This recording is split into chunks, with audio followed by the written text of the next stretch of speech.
Experiences are what people love most about travel. With Viator, you can browse and book tours and activities so incredible you'll want to tell your friends. They offer everything from simple tours to extreme adventures in over 190 countries. There's something for everyone. Download the Viator app now and use Viator 10 for 10% off your first booking. One app, over 300,000 experiences you'll remember. Do more with Viator. What's going on, spectators? We recently had one of our longest listeners tell us that we don't do enough of the old school episodes anymore, where it was just me and Jesus and our thoughts. So we hit pause on guests this week and uploaded a genuine red-blooded listener-submitted Grail tale. You might be sitting there wondering to yourself, but Jake, does this Grail tale have action, suspense, and Silver Age comic key goodness? To which I say, you bet your sweet bippy it does. So it's time to hit the red line and upthrust the volume out there.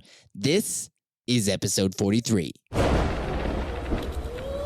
This is a conspiracy. That's what this is. Just begging to course its way through your veins. Let's just for a moment speculate, shall we? You're into comic books, aren't you? I'm a nerd. But you do like comic books. Comic books aren't just for sad nerds anymore. You think we need one more? Strange things are afoot at the Circle K. You think we need one more? Objection, calls for speculation, move to strike. This is a bad idea. This is a bad idea. All right, we'll get one more. Spectators, a comic book podcast with Jake and Jesus. Welcome back, spectators. Do not adjust your radio, cell phones, or television. This is not a test. You are listening to the latest episode of Spectales, and we are going full classic mode. I'm the Geek on Fleek Jake with my ruggedly nerdy co-host, Jesus, and together we are the Spectales podcast hosts. The Spectales podcast hosts. Yes. And the host of Spectales. Yes, we are the hosts of Spectales. Jesus, what's going on? Man, just trying to work on my ruggedness, man. I mean, it's hard work, dude. You would have no idea. Obviously, you have no idea. No, there's zero ruggedness here. So I'm just working on my ruggedness over here, man. It's very hard work. It's tiresome. I'm sweating. I don't want to put that picture in your mind, but I'm sweating in places I didn't know I could sweat. My beard is sweating. It's dripping right now. But, that's neither here nor there. It's just ruggedness is hard work. So let me be rugged over here. Yes, and I will edit out all of the unsavory visuals that we just were given, unfortunately. Oh, I'll post them on our Instagram. Don't worry. You will also no longer have access to Spectales Instagram. If this is your first time listening to Spectales, thank you and welcome to the show. Spectales is a comic book podcast that asks collectors and creators, what's your Grail tale? Each week, we explore news stories about the comic book grails we love, the epic journeys behind how they were obtained, and how they inspired new creativity. Yeah, we also dive into some comic book speculation and how, as collectors, we can help the hobby pay for itself.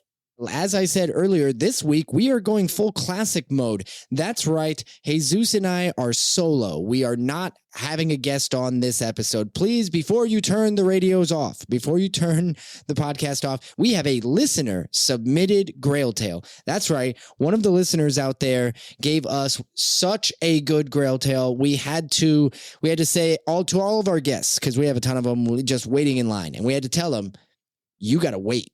This story deserves to be told. So our Grail tale this week is not to be missed. Right, Jesus? Yeah, man. They always taught me growing up, don't come empty-handed. So we're not coming empty-handed. We have some recent pickups. We have an awesome Grail tale, and we have some awesome speculation for you guys as well. Yeah, exactly right. And it's interesting being on the mic without a guest. We have not actually done this since December of 2021. Are you serious? That's what? Almost half a year of guests we've given to you guys. I'm exhausted. But it's been a lot of fun. It's been a lot of fun, man. We've met a lot of people, talked to a bunch of different creators and made a bunch of friends. So it's really cool. Yes, we have. And I actually am going to be getting to some of those friendships in my recent pickups. I have a very special recent pickups today, so I'm excited about that. But any thoughts on Doctor Strange 2? That just opened last Friday. I know you and I have both seen it. Any real just quick thoughts, no spoilers for the listeners? I can't talk about that movie without spoiling it, so I'll wait. But I will say I did enjoy it. I definitely did enjoy it. Do you think that they did it on do you think that the name, you know the acronym for the name, right? Yes. Is mom? Disney doesn't do anything without knowing what they're doing or Easter egging it or something. So I definitely think that had a big part of it somehow. So you think that the acronym was MOM and it opened on Mother's Day on purpose? Yes. You heard it here first. That's or last. Or last. Maybe everybody on Twitter already knew. I found that very funny and couldn't believe that it's one of those things that it's like, do you think they really did that on purpose? But then I'm like, maybe they did that on purpose. But they announced the name so long ago and the date has changed, hasn't it? Yeah, the date has changed. But I still think, I mean, they didn't have to release it right now. They could have released it a week later or a week earlier. Like, it's not a big deal. It was originally supposed to be in February, right? Yeah, and wouldn't doing it on the weekend of a holiday actually hurt? Unless it's like, especially like a Mother's Day holiday. But if it's like Memorial Day or something, wouldn't that be better for them? Like, from a box office standpoint? So I definitely think that had something to do with it. Yeah, I mean, who are we to question Disney's superior knowledge of box office openings? They seem to do just fine. I was just curious because Mother's Day weekend, the acronym was MOM. Like, it was crazy. Anyway, if you haven't seen Doctor Strange yet, Doctor Strange 2, there are going to be some, not spoilers, but we are going to talk about it just briefly a little bit in the speculation segment of the show. But we are not going to get to it just yet. So if you're one of those individuals that haven't seen it yet and you don't want to know even the slightest, we will give you a heads up later when that happens. Yeah, you know what? That's pretty interesting too, because I don't know. I would like to know. Maybe we'll put this as a poll on our Patreon or something, or the Discord. How many people have seen it already? Right? Like how many of our listeners are weekend one viewers of MCU stuff? I think that's a good question. I would guess it's fairly high, but that I don't know. And I'd be interested in knowing as well. I think, though, I mean, it made a boatload of money at the box office. So it had to have, I mean, it's got to be a large percentage, right, of our listeners? Yeah. And I'm actually going to see it again this weekend because I saw it without my kids. They weren't able to see it last week because they were testing for their school. So we didn't want to keep them out too late. So we'll be seeing it this weekend as a family.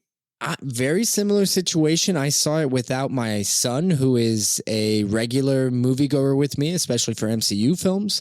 So I will be seeing it with him this weekend as well. How convenient. So second viewing is always the best viewing, right? Yeah, because you already know what's coming. So you get to look at all the ancillary stuff in the background, the Easter eggs, put two and two together beforehand. Yeah, I really like watching them multiple times. Yeah, looking forward to that. Well, let's jump into the episode. And for those of you who are first-time listeners, we do 3 basic segments on our show. We start every episode off with recent pickups, where we are going to talk about some books or collectibles that we recently collected. Then we are going to move into the Grail Tales segment, where we are going to talk about, in this particular case, a story about collecting comic book grails. This submitted by a listener of the show. This one actually is very cool. We got it in our email inbox. If you want to share your Grail tale, you can certainly send us an email. It's in the show notes, or you can send it to spectalespodcast@gmail.com. But this week's Grail tale came through our inbox, and I'm looking forward to it. And then the last segment, we always end every episode with speculation. So we're going to go into that in a little bit. Let's go right into that first segment.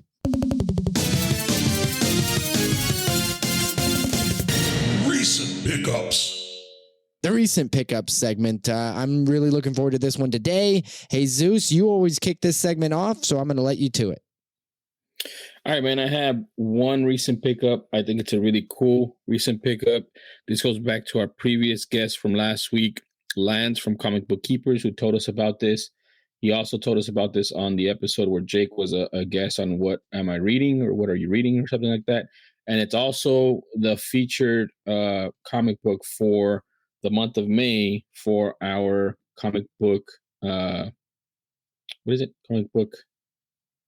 Comic book club? Reader club?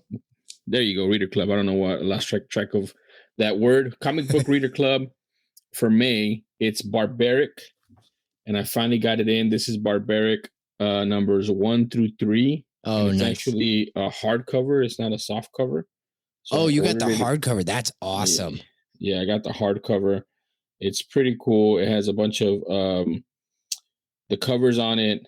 I mean, the artwork is just awesome. You've talked about it. I think you read it, right? You read all of them already? Yeah, I read it. I'm through the first volume there. Yeah, I'm through the first volume as well. The artwork is gory, gruesome. It's a funny story as well, which is there's a lot more humor than you think, right? You didn't think that there was going to be humor, and then the axe is just laugh out loud funny sometimes. Yeah, no, it really is, man. And it's just interesting. Just the play on the trope of high fantasy sword, Conan, all that stuff, and it's an origin tale basically because it looks like it's just starting, right? It's just starting. It's about to take off. But this is pretty cool. It came up. I was able to order it on Amazon. It came in like 1 or 2 days, and I was able to pick up a free comic book day Barbaric number 1 because I was also for free comic book day. I was able to pick up one of those, which I think is pretty cool as well. But we're reading this for the whole month of May. We're talking about it. There's a lot to break down in this 3-issue series. So you haven't read it or you haven't heard about it, this is from Vault Comics. Go out and get it, man. Check it out. It's a pretty cool little story. So that's my recent pickup. Couldn't agree more with that one. I think that's pretty awesome. And I think that's worth picking up, worth reading. As we talked about last week with Lance.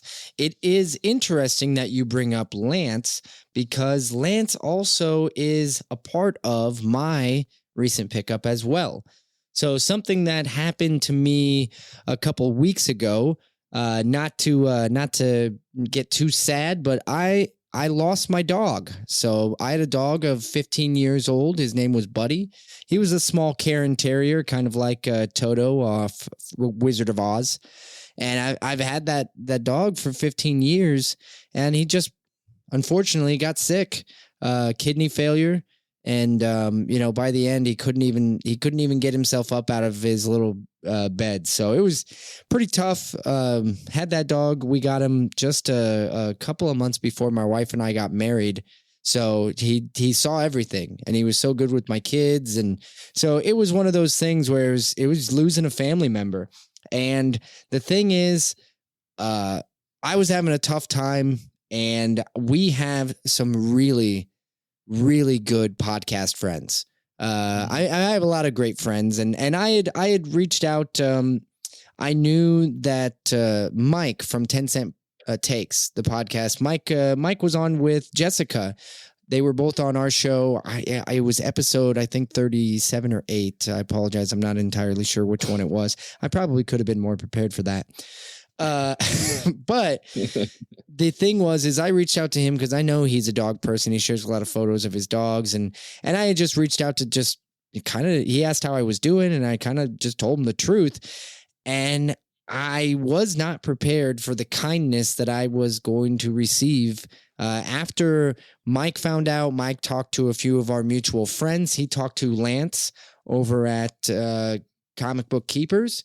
And he talked to Guido over at Dear Watchers podcast, which we haven't had Guido and Rob on yet, but I know we need to. However, they all sent me care packages in the mail, each one filled with something unique to the person sending it. And each one had a very nice card, to say that they were sorry for my loss and all of those things. But it just meant a lot to me that we have friends in the community that really are genuinely caring people. They're good human beings. And I just wanted to share what I received in the mail because, like I said, these things are so unique to the individuals that sent them in so many ways. So I'm going to start with Mike's. So in addition to the card that I got, Mike also sent some cookies, some delicious cookies that I believe were homemade. I need to ask him, actually. They were very good. My children ate them as well. But the books that he sent, I don't know if you recall, when Mike was on, he said that he loves delightful garbage. Yes. And that is exactly what he said. He sent me some of that delightful garbage, and I love it. So the first one is, this book's from 1994. This is Superman, the Man of Steel, and it's a Superman series. Lobo strikes again and again and again, and it says on there, pick your own fight. First ever do-it-yourself cover.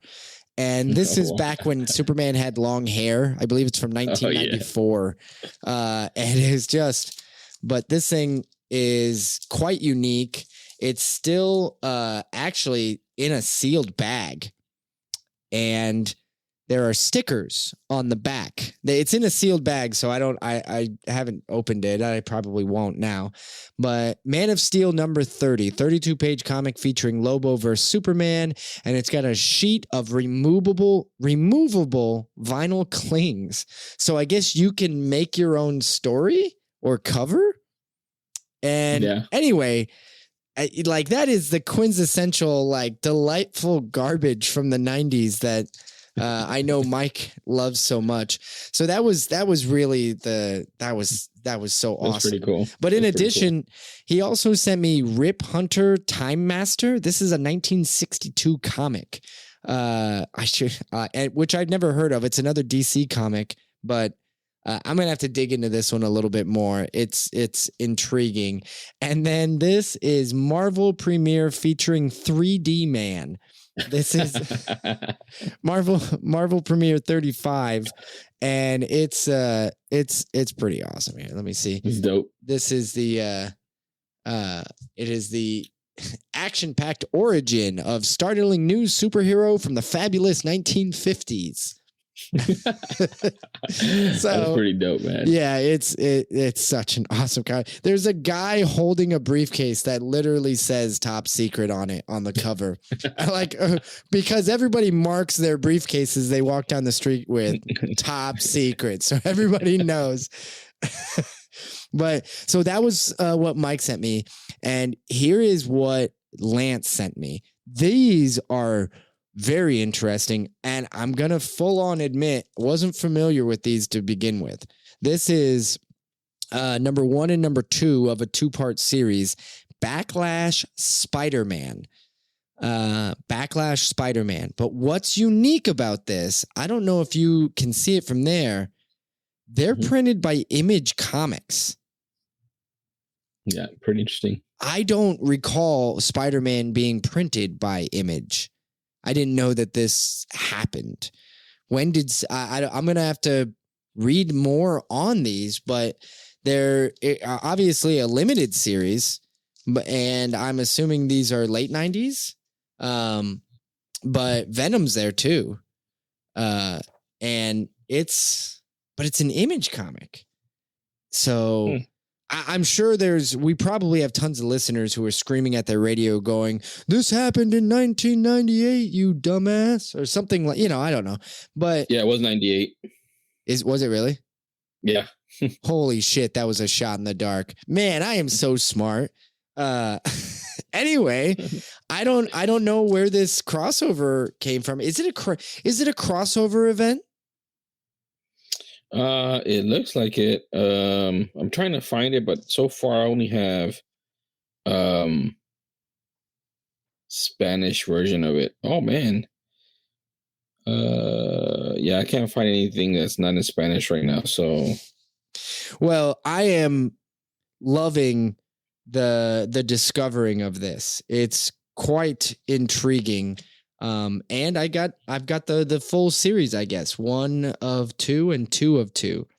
So it says 1996. My bad. It's probably 98. I think I was right the first time.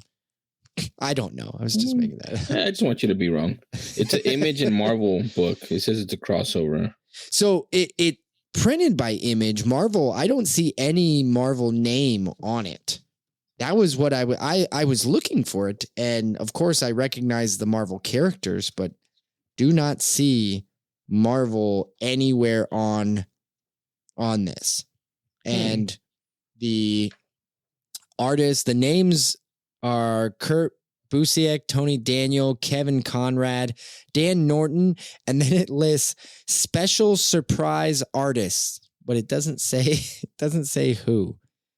This has floppies written all over it.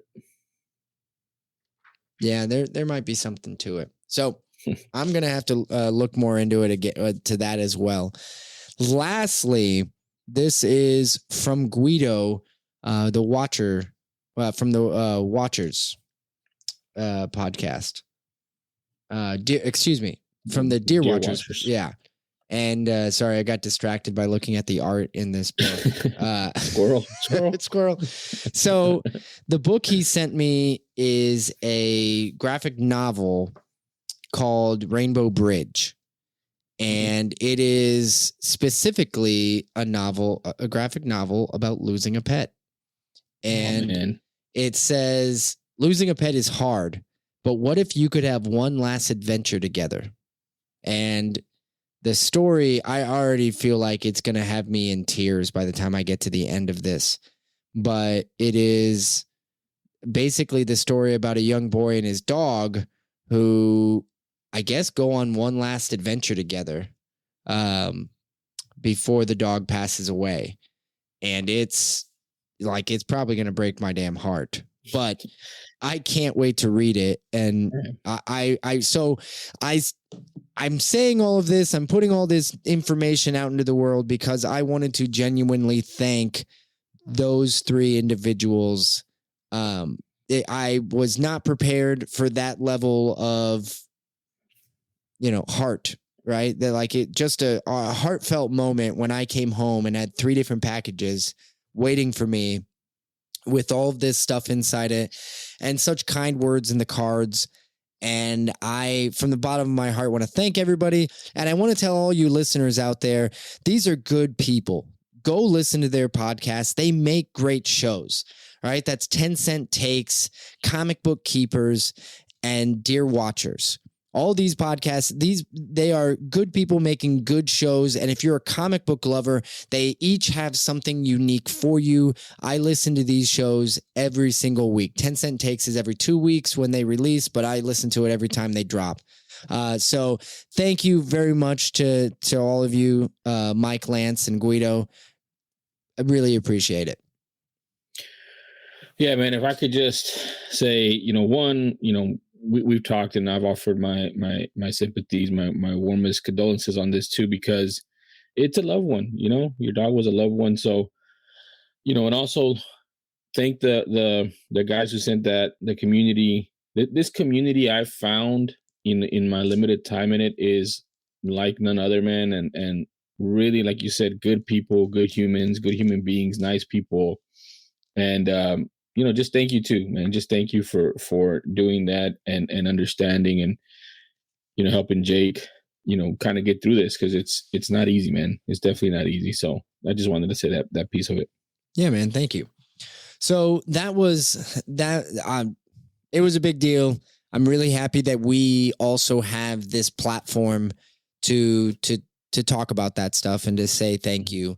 In as small a place as we can, this is the best that we got, and this is our way of saying thank you. So we wanted to give you all a shout out. But that is going to conclude. I'm so used to having a guest going like, and what do you have for us on the first or your recent pickups? So-and-so, Eric Larson, what do you have this week? It seems so weird. Yeah. Do you have another Jack Kirby original piece of artwork? So laying around somewhere. Yeah, exactly. But since we don't have a guest, let's move on to the next segment. Grail Tale. Grail Tale. Grail Tale. Grail Tale. Grail Tale.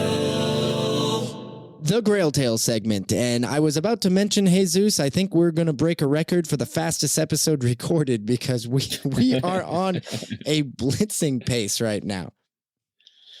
Hey, man, it's not about, quantity. It's about the quality. Yeah, right? all the phrases. We can't keep track of these nomenclatures. It's not about the size of the podcast. It's the motion in the audio ocean, right? That's correct. That's correct. In your ear holes. All right. Well, we see now we're mixing phrases. This isn't getting any better.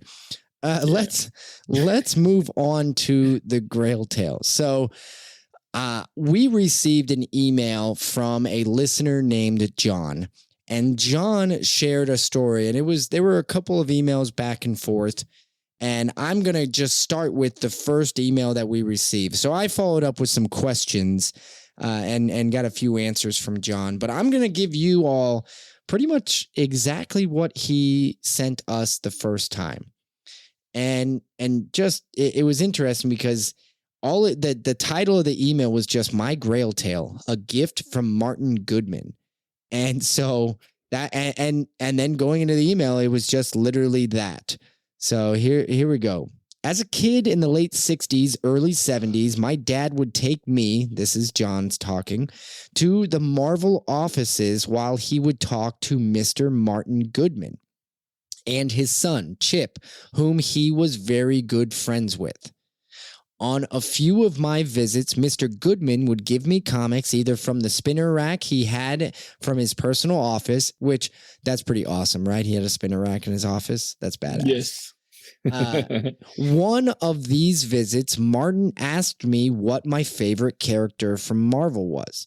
My dad answered that I loved reading Spider-Man, looking at the pictures, really. So apparently at this point, he was more of a picture reader. Maybe he was quite young, is what I'm picking up here.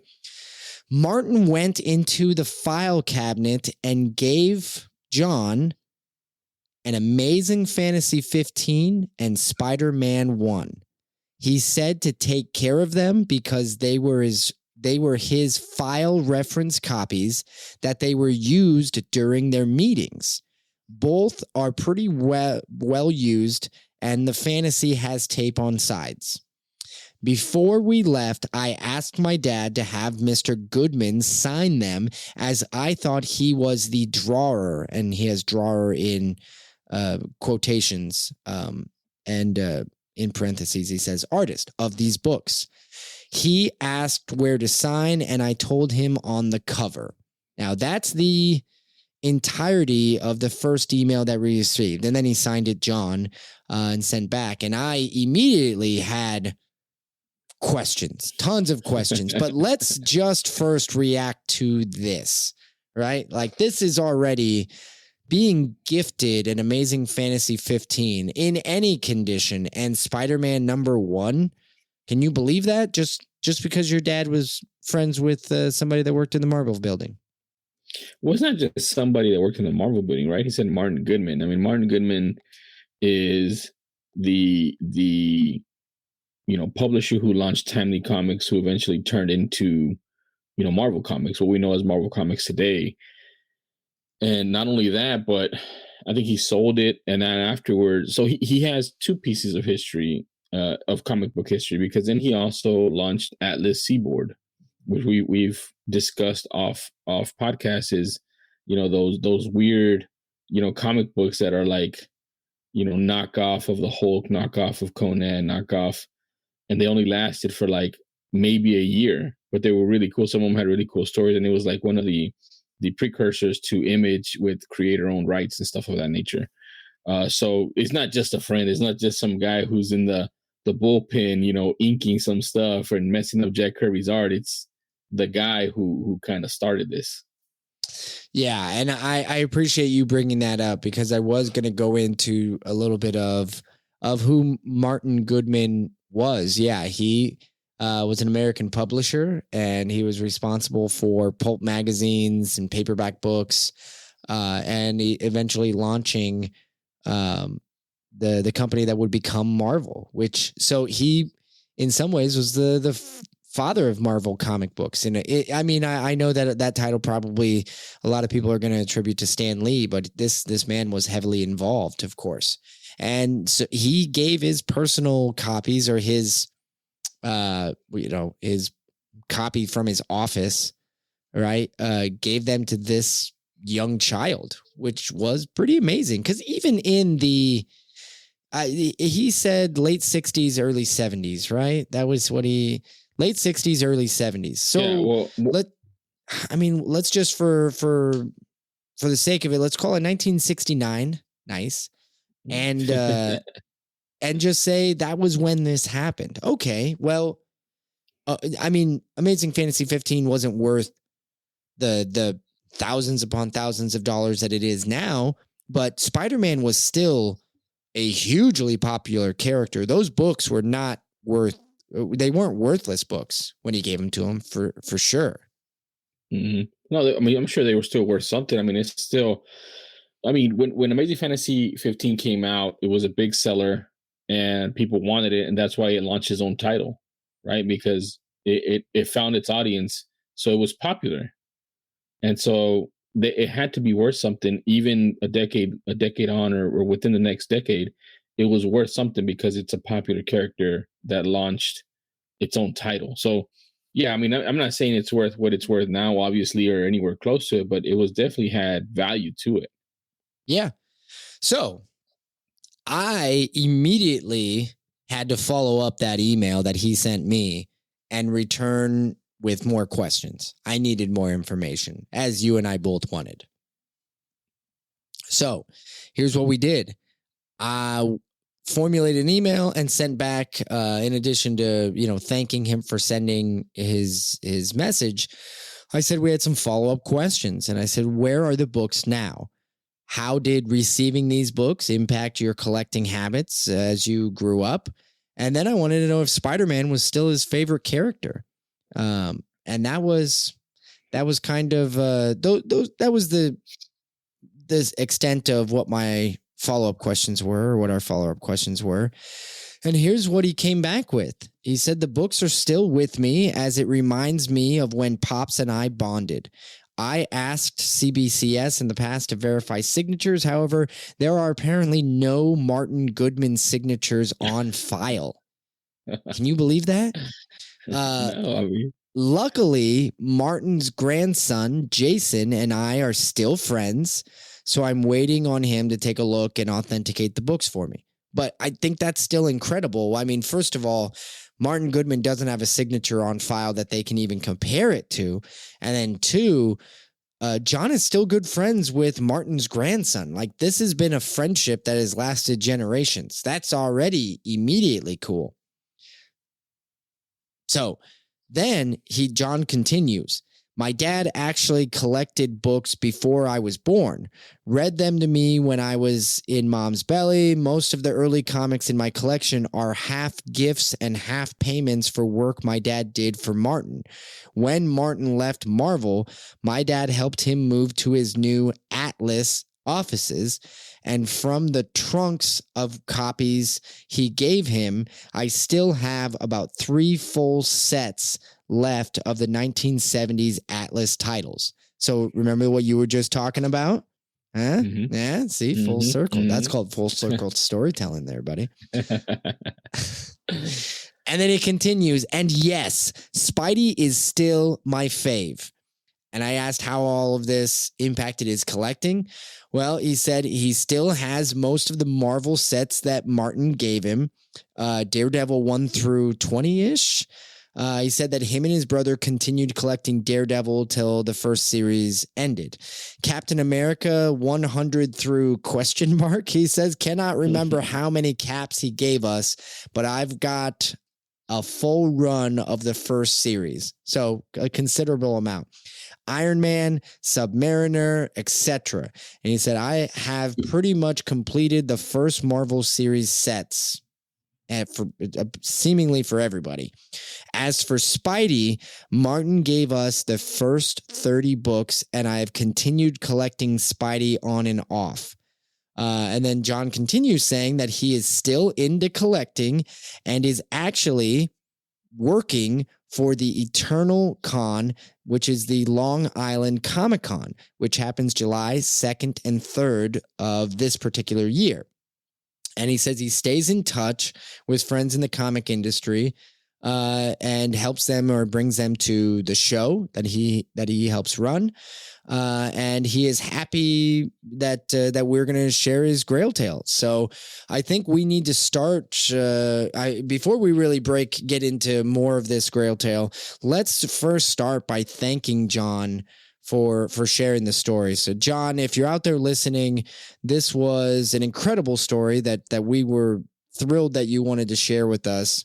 But more importantly, I think this story really, I don't know, it really displays why we do the Grail tales. I mean, everybody has their own unique Grail tale, and everybody's Grail tale is extremely valid. But the thing about this story is Grail tales are supposed to be what draw people to comics for their own personal reasons. And if anybody who would have this kind of an upbringing or events in their lives, I think this makes a huge impact, not necessarily just on being a collector, but as the type of person you are, right? Like Martin Goodman sharing these books, sharing with children and doing the right thing is just another nice thing within the comic industry. There are all these good humans out there. And I think it fit really well with the kind of the theme of this episode, right? And so, John, thank you very much for sharing. This is a really incredible story, and we're really appreciative that you brought it to us. Yeah, we're pretty glad that we're able to collect this story in this format and allow others, share with others, because, I mean, I would have never heard this story, right? Yep. And I think you hit the nail on the head, man. Kind of, you are what you do, right? And so Martin Goodman, this is a piece of history. This is a piece of his history without him even, writing it down or calling a newspaper to say, hey, document this, that I'm giving these books to this kid. You know what I mean? Like, it's just something that he did because, like you said, it's the right thing to do. It's a kid walks in, you do comic books, you make comic books. What comic books you like, kid? Oh, Spider-Man? All right, well, all I got is this 1 through 30 and AF-15. Here you go, Spider-Man. Enjoy, because that's what we make comic books for, as kids. You know what I mean? Yep. And for him to share, I thought that was pretty cool. So we appreciate that. Thank you very much, John. For him to still be part of the industry, growing. I mean, basically, it's comic books have been a part of his whole life.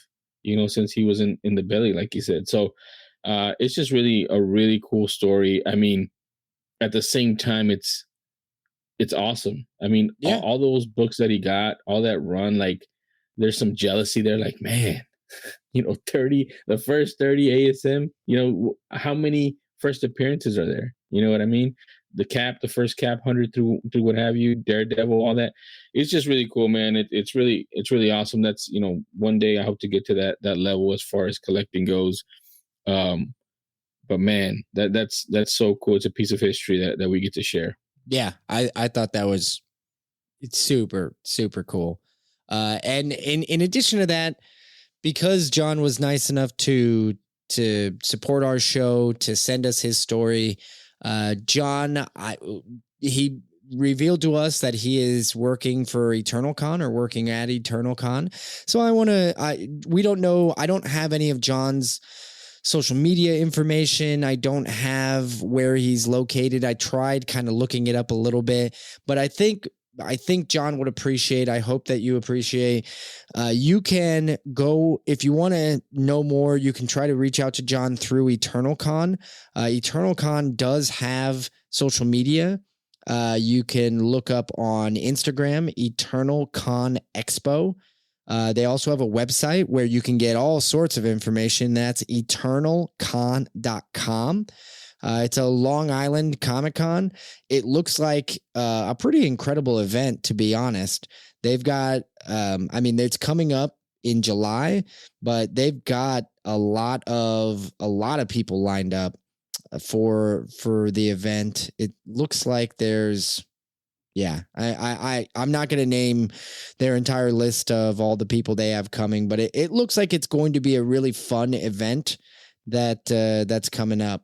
So that I would look into that. And if you want to know more, or you want to, you reach out, that is, I suppose, how you would reach out to John through EternalCon. Once again, just to put a bow on this, John, thank you very much for participating or for being a part of our show. This was a lot of fun. And if there's anything we missed, by all means, please share, and we'll retcon anything that we need to do. And also, for all you spectators out there, keep sending those Grail tales in. We love telling these Grail tales. They're awesome. We love hearing them. We love talking about them. If you have any Grail tales out there that need to be heard, by all means, hit us up on Instagram. What's our Instagram, Jake? spec_tales_podcast. So hit us up on Instagram. Hit us up on Twitter, which is @SpecTalesPod, and let us know if you have any other Grail tales. Absolutely. With that, it's time to move on. Speculation. This is our final segment, the speculation segment, where we are going to talk about some books that we believe are undervalued or could have even more value in the future. Jesus, my particular speculation has a little bit, a teensy tiny bit to do with potential spoilers of the Doctor Strange movie that just came out. So I'm going to let you take the mic first on this one, if that's all right. All right, man. I was born for this. This is what I was born to do. So I am going to impart some knowledge. I'm about to kick some knowledge. School is in session right now. Okay. And as you know, I'm a voracious reader. So I also read The Art of War. And what does The Art of War teach us, Jake? It teaches us to fight the enemy where they aren't. It teaches us to attack him where he is unprepared and appear where you are not expected. So what does that mean? When everybody's zigging, you got to zag in a speculation game. But right? What if I like to zig? No, then you zig while everybody's zagging. You just got to bide your time. This is also 2 lessons in one. It's also about FOMO, right? We talk about FOMO. Don't get caught in the FOMO. FOMO is the fear of missing out. So whenever a book is hot, that's not when you should strike. You should not strike when the book is hot, because that's when you're going to pay top prices. So this book, let me just tell you the prices on this book, where they're at now, where they've been at, and why it's a big deal for you to buy it right now. So just prices first before I announce the book. The highest sale, and this is 9.8. These are CGC 9.8 sales, was for $465 on February 7th. That's the highest sale, right? Okay. The most recent sale, which was on May 8th, as of this recording, was $178. Okay. And if you were lucky in April, on this day, on April 24th, one sold for $113 and one sold for $126, 9.8. What book am I talking about, and why is it important? Why is it speculation? Because it is going to go up. I'm talking about Darth Vader #1 from 2015, written by Kieran Gillen, Adi Granoff cover, and Salvador Larraca interior artwork. The first appearance of a chrysanthemum that is black chrysanthemum. The Chewbacca that came out in the Book of Boba. Right? The Chewbacca, the Wookiee that came out. Oh, okay. Right? Yeah. So in February, it sold for $465 because that's when Book of Boba was airing. That's when it was hot. That's when everybody wanted it. So somebody paid $465. As of now, people are paying $178, right around there. The average has gone down tremendously. So why is this important? Because this character was not introduced to cameo in a couple episodes of Book of Boba. He's probably going to come out in more Mandalorian episodes, and he's also a big sidekick to Dr. Aphra, which we have heard a lot of smoke about Disney making a show with Dr. Aphra. So it's basically her sidekick. They have a ton of adventures together. They have a ton of relationship together where they help each other out. So this book, to me, is super undervalued. So nobody's looking at this book right now. Right now, there's 2 on auction, one for $56, I believe, bid, one for $51 and $41. We'll see where those go. But this is what I'm talking about: speculation. Zig when they're zagging, hit them when they're not looking. Darth Vader #1, first appearance of Black Chrysanthemum from 2015. That's my speculation pick. And I'll be definitely picking this book up again because I had some and I sold some. So nice. I think it makes a hell of a lot of sense to me anyway. I mean, I'm not here to pick a fight, but I think it's pretty good. I mean, you could pick a fight, man. I've studied the art of war intensively, so I'm ready for it. Did you ever see that movie by with Wesley Snipes, The Art of War? The Art of War? I don't know. Probably, man. I mean, I've came out in the late 2000s, maybe late 90s, maybe early 2000s. Anyway, underwatched movie. I enjoyed that. You know, go out, watch I'll see The Art of War. Not to be confused with the book, which I know that's what you were actually talking about. Yeah, I don't know. I just remember Money Train with Wesley Snipes a lot. Money Train. Okay, so spoiler alert here. I am going to do my speculation, and while I'm not going to talk about events in Doctor Strange Multiverse of Madness. I'm not going to talk about it, but if you are somebody who doesn't want any information whatsoever, I am going to do the slightest, the briefest, the little tiniest spoiler of some kind for Multiverse of Madness. So if you don't want any of that business, why don't you just put your fingers in your ears and hum to yourself? Now, if you're driving, I recommend not doing that. Maybe just turning this off for a little bit. But okay, that was the spoiler. I'm going to go into it now. I'm going to say everything. I'm going to say all of the news. And it really, like I said, it's not a massive, huge spoiler. And to be 100% honest, I need to kind of go back and do a little bit of research myself. I'm not quite done. This one's not completely done cooking in the oven, but I'm gonna reveal information anyway. So something that is said, there is a word that is said in Multiverse of Madness probably 100 times. I am not entirely sure what it completely means, but the word incursion happens a ton in that story, in that movie. And I don't think it is by accident. I think that it has something to do with the last time I remember it happening would have been, the word incursion reminded me of Secret Wars. And I'm not, now, if you want to take this as potentially the original Secret Wars from the 1980s, I would not fault you. 1984 Marvel Superheroes Secret Wars might be something to look at, because I think that is a massive crossover event and we keep hearing a lot about that. But I don't think we should also be overlooking Secret Wars from 2015. And the reason I was thinking that was, so again, the incursion, I believe, has something to do with when two different universes collide together. And spoiler, no spoiler, with regards to Doctor Strange 2, there is a little bit of universes happening. And they speak of the word incursion, and there's Earth 616 along with, actually, Jesus, do you remember the name of the other Earth? Did they name it? 838.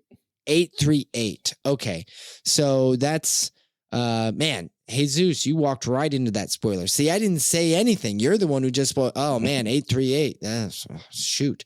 So you announced 616. What are you talking about, Jake? It's everybody knows 616. That's the standard. So the storyline for Secret Wars from 2015 involved incursion as well. And in issue 1, as Doctor Doom, Doctor Strange, and Molecule Man confront the Beyonders in the last-ditch attempt to save the multiverse, the final incursion of Earth 1610 and Earth 616 begins. So that's where the storyline begins in Secret Wars #1. I think there might be there's some smoke coming out of this chimney. And I think if you're looking for something to maybe go read up on, if you haven't read it, or if you're looking for something to collect, Secret Wars, the series from the 2015, pretty darn affordable, actually. Pretty darn affordable indeed. So, do you know how many books there are in this? I'm trying to think. How many issues were there? I don't know, man, but I think there's a couple. 9. There's 9. Sorry, go ahead. There's a couple variants of some of these books that are really hard to find, especially the Secret Wars #0, which was a free comic book day book. And there's some variants that are really hard to find that are already expensive on their own, just because they're so hard to find, because they're also free comic book day, which are usually beat up books that people didn't take care of because they felt that there wasn't any value because they were free. Yep. But yeah, there's a bunch of them here. There's also some first appearances, like Secret Wars #2 has a couple first appearances. #6 has a pretty cool Infinity Gauntlet with the Black Panther. So yeah, I think that's a very good, based on what we're seeing, like spec. Very good spec. Something's going on with that word, the incursions. Like we talked about at the beginning, this is full circle storytelling, Jake, just so you know. We talked about the beginning that Disney and Marvel do everything on purpose. They did Multiverse of Madness, MOM, on Mother's Day for a reason. They're talking incursions for a reason, and we're here to speculate on it. Yes, and I think this is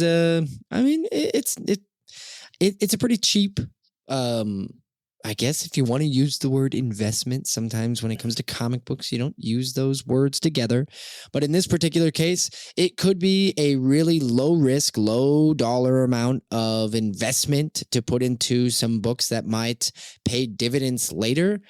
And there are 9 of them. I don't necessarily know which ones would be better to pick up than the others, although I personally would recommend reading them. That might give you some insight into some of the storylines we could be seeing in the MCU in Phase 4, which a lot of people... Now, I've heard some people say that they're not happy with the development of Phase 4 because they don't know what's going on yet. They don't know the direction of Phase 4. And I would just say it's still early, right? We haven't had a ton of Phase 4 movies yet. And I think now this, I believe I read on Twitter, and now I can't remember who said it. So I apologize. Somebody on Twitter said that we didn't know what they were doing in the first couple of phases of the MCU until, like, we didn't know the Infinity Stones were coming or the Infinity Gauntlet storyline was coming until Avengers, which was the 5th or 6th film of the phase. Yeah, but so my question on that would be, so another thing real quick on your books. These are back bin books, right? Yeah. So you can go to the back bin or your LCS and you'll find these books, and they're dollar bin books too. Some of them are dollar bin books. So you can find them super cheap, right? So that's one. Yep. But as far as what you're talking about, you're right. Like there seems to be a wider net cast for this phase. Like my question that I've had is, we knew, and there was smoke, right? There's smoke, like Avengers was coming. They're building the Avengers. So we knew something big was going to happen for Avengers, or more was going to be, released or unshrouded, if you will, in Avengers or Avengers 2 or whatever, right? Because that's what it's building up to. We don't have that right now, right? Like they're not going to do another Avengers because all the Avengers are gone, right? The original ones. But they're going to do something. And I would say, I think as speaking on my own, I look back and I thought Avengers #1 was what all the other movies were working towards, right? Which they were in a way, but I actually saw Avengers, the first one, at least when I was in the moment, right? I couldn't see the forest through the trees, where I was thinking everything was building up and culminating in the Avengers, which it was to a certain extent, but I didn't see that far ahead that they had an even bigger story to tell, which culminated with Endgame. And that, I mean, everything from Iron Man 1 was building all the way up to Endgame, right? Well, now we're resetting. We've got a lot of movies to go to really, before we get to what's next. The next, yeah. And I think the building blocks are there. Yeah, I think what you're mentioning is like the first part of the arc was to build the team, and that's where we got Avengers. Yes. Right? Yep. And then the second piece and third piece like of the final act was to get to Endgame. So we're at the point right now where we haven't even built a team yet. And I think there's people that are impatient because we just came off of Endgame, but the team hasn't been built yet. So let's build a team first. Yeah, exactly. And we've got more team to go. So, but that's my spec. I think that there is something there, and I would not begrudge anybody if they wanted to go back and also look at the original Secret Wars from 1984. I think that that's a great series, good to read, probably something that you could pick up. I don't know about back bins. I mean, it's starting to get a little bit more popular, but I don't believe those are expensive books either, outside of Secret Wars 8, justifiably so. However, I think that it would be wise to maybe look at both. And at the very least, you're ending up with some pretty awesome comics anyway. So what are you getting mad at? Exactly. That's what we want, right? Comics. So. Yep. Yeah, exactly. This is the part where we normally thank our guests for coming on, but they're not here. In this case, I guess I'll just put a bow on this and say that's going to do it for this episode of Spec Tales.